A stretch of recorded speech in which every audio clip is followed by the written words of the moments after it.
Mobile యూజర్లకు bad news. రీఛార్జ్ల ధరలు పెంచేందుకు మొబైల్ ఆపరేటర్లు సిద్ధమవుతున్నారు.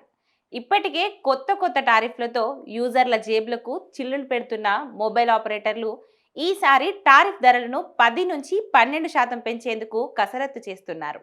గతేడాదిలో రీఛార్జ్ ప్లాన్ ధరలను భారీగా పెంచిన మొబైల్ నెట్వర్క్ కంపెనీలు మరోసారి పెంపునకు సిద్ధమవుతున్నాయి.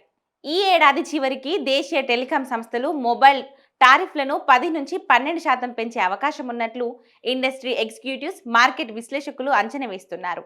రికార్డు స్థాయిలో యాక్టివ్ సబ్స్క్రిప్షన్స్ పెరగడం, 5G సదుపాయాల నేపథ్యంలో ఈ పెంపు ఉండొచ్చని చెబుతున్నారు. ఈ ఏడాది మే నెలలో దేశంలో మొబైల్ యాక్టివ్ యూజర్ల సంఖ్య రికార్డు స్థాయిలో పెరిగింది. ఆ ఒక్క నెలలోనే 74 లక్షల మంది కొత్తగా సబ్స్క్రిప్షన్ తీసుకున్నారు. 29 నెలల్లో ఇదే గరిష్టం కావడం గమనార్హం. దీంతో మొత్తం యాక్టివ్ సబ్స్క్రిప్షన్ల సంఖ్య ఏకంగా 108 కోట్లకు చేరువైంది.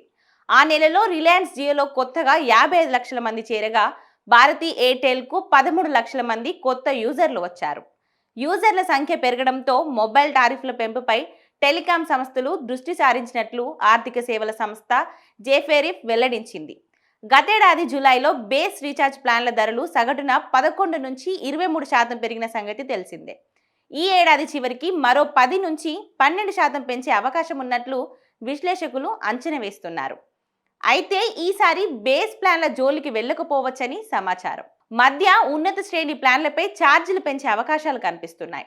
అంతేకాక డేటా వినియోగం, డేటా వేగం, డేటాను వినియోగించే నిర్దిష్ట సమయాల ఆధారంగా ఈ పెంపు ఉండొచ్చని తెలుస్తుంది.